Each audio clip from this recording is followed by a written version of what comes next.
صبح کا وقت، باہر سے صبح کی روشنی کھڑکی سے آ رہی تھی۔ ساس چولہے کے سامنے کھڑی چائے بنا رہی تھی۔ اچانک ساس پیچھے مڑ کر دیکھتی ہے، مہرو بالکل پاس کھڑی تھی، بالکل خاموش، سیدھی نظر، ایک پل کے لیے بھی پلک نہیں جھپکی۔ ساس ایک دم گھبرا کر، یا اللہ، تم نے تو مجھے ڈرا ہی دیا۔ مہرو، تمہارے قدموں کی تو کوئی آواز ہی نہیں آئی۔ مہرو ابھی بھی گھور رہی تھی، پھر دھیمی ٹھنڈی آواز میں، کیا آنی چاہیے تھی؟ ساس بولی، مطلب تم چل کر آئی ہو، کچھ تو آواز آنی چاہیے تھی نا۔ مہرو ایک قدم آگے بڑھ کر بولی، آواز تب آتی ہے جب قدم زمین کو لگتے ہوں، مگر میرے قدم تو زمین کو لگتے ہی نہیں۔ کچن میں ہوا رک سی گئی، چائے ابل کر گرنے لگی۔ ساس ڈر کر پیچھے ہٹ جاتی ہے۔ یہ کیا کہہ رہی ہو تم مہرو؟ اس کی آواز کانپ رہی تھی۔ مہرو اچانک سیدھی کھڑی ہو جاتی ہے، چہرہ بالکل نارمل۔ وہ ہنس کر بولی، ارے ساسو ماں، میں تو مذاق کر رہی تھی، آج کل آپ بہت زیادہ ڈرنے لگی ہیں۔ ساس بھی زبردستی مسکرا دیتی ہے، لیکن اس کی آنکھیں مہرو سے ہٹ ہی نہیں رہی تھی۔ کیٹل کے شیشے میں مہرو کا ریفلیکشن مسکراتا ہے، جبکہ مہرو کا اصل چہرہ نارمل تھا۔ ساس دھیرے سے بولی، یا اللہ، یہ لڑکی پہلے جیسی نہیں رہی۔ ناشتے کی ٹیبل پر ساس، شوہر اور مہرو سب بیٹھے ہوتے ہیں۔ مہرو اب بھی عجیب برتاؤ کر رہی تھی۔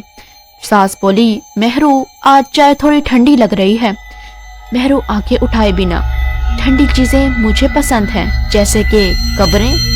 ساس کا چمچ ایک دم گر جاتا ہے۔ شوہر بولا، مہرو، یہ تم کیا کہہ رہی ہو؟ اچانک مہرو بلنک کرتی ہے، جیسے نیند سے ابھی ابھی جاگی ہو۔ ہاں، میں نے کچھ کہا کیا؟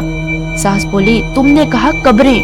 مہرو گھبرا کر، نہیں، میں ایسا کیوں کہوں گی؟ مہرو ہنسی لینے کی کوشش کرتی ہے، شاید مذاق کیا ہوگا۔ ساس کو یہ سب بہت عجیب لگتا ہے۔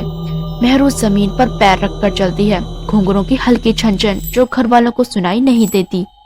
مہرو شام کے وقت دروازے کے باہر رک کر نیم کے درخت کو گھور رہی تھی، جیسے کسی کو وہاں کھڑا دیکھ رہی ہو۔ شوہر پیچھے سے آیا، کیا دیکھ رہی ہو؟ مہرو جھٹ سے نارمل، کچھ نہیں، بس کھلی فضا میں سانس لینے آئی تھی۔ شوہر کا مہرو کا یوں دیکھنا بہت عجیب لگا۔ مہرو کمرے میں اکیلی کھڑی تھی، شیشے کے سامنے۔ مہرو بولی، میں پاگل تو نہیں ہو رہی؟ شیشے کے سامنے آواز آئی، نہیں، تم صرف تھک گئی ہو۔ مہرو بولی، تم کون ہو؟ آواز آئی، جو تم کہہ نہیں سکتی، میں وہ ہوں۔ مہرو آنکھیں بند کرتی ہے۔ شام ڈھل رہی ہوتی ہے، ہوا بالکل ہلکی، پرانا نیم کا درخت، اسی پر جھولا بندھا ہوا۔ دور سے ساس اور شوہر مہرو کو دیکھتے ہیں۔ مہرو جھولے پر بیٹھی دھیرے دھیرے جھولا جھول رہی ہوتی ہے، کوئی آواز نہیں، بس جھولے کی رسی کی ہلکی سی آواز۔ ساس دھیمی آواز میں بولی، اس وقت یہاں کیوں جھول رہی ہے مہرو؟ شوہر بولا، پتہ نہیں امی، حالانکہ اس کو نیم کے قریب جانا بالکل پسند نہیں تھا۔ جھولا اچانک تیز ہونے لگتا ہے، مہرو کا چہرہ پیچھے کی طرف تھا، بال ہوا میں لہراتے ہیں۔ ساس ایک قدم آگے بڑھ کر بولی، مہرو، جلدی ادھر آؤ۔ مہرو کا جھولا ایک دم رک جاتا ہے۔ مہرو جھولے پر بیٹھی بولی، نیم کو سب یاد رہتا ہے۔ ساس شوہر کی بازو مضبوطی سے پکڑ لیتی ہے۔ شوہر بولا، مہرو، گھر چلو۔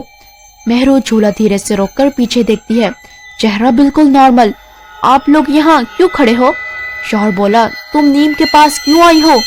مہرو حیران، میں تو بس ہوا لینے آئی تھی۔ مہرو نیم کے درخت کو ہاتھ لگاتی ہے، یہ جگہ بہت ٹھنڈی ہے۔ پھر اچانک گھبرا کر، میں یہاں کیسے آ گئی؟ ہوا تیز چلتی ہے، نیم کے پتوں سے آوازیں آنے لگتی ہیں، جھولا خود بخود دھیرے دھیرے ہلنے لگتا ہے۔ شوہر پیچھے ہٹ کر، بس اب گھر چلو جلدی۔ مہرو چپ چاپ ان کے ساتھ چل پڑتی ہے۔ جھولا ابھی بھی ہل رہا تھا، جبکہ اس پر کوئی بھی نہیں تھا۔ ساس اور شوہر الگ بیٹھے باتیں کر رہے تھے۔ ساس بولی، مہرو کچھ عجیب سی ہو گئی ہے۔ شوہر بولا، ہاں، لیکن ہو سکتا ہے وہ صدمے میں ہو۔ ساس بولی، بس دعا کرو کوئی بری چیز نہ ہو۔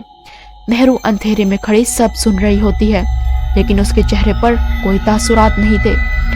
رات کالی اور گہری ہو چکی تھی، مہرو سو رہی تھی۔ اچانک وہ نیند میں بولتی ہے، کل سب یاد آ جائے گا تمہیں۔ آنکھیں کھلتی ہیں اور منجلیکا والی اسمائل۔ اس کہانی کا اگلا راز جاننے کے لیے ہمارے چینل کو لائک، شیئر اور سبسکرائب کریں۔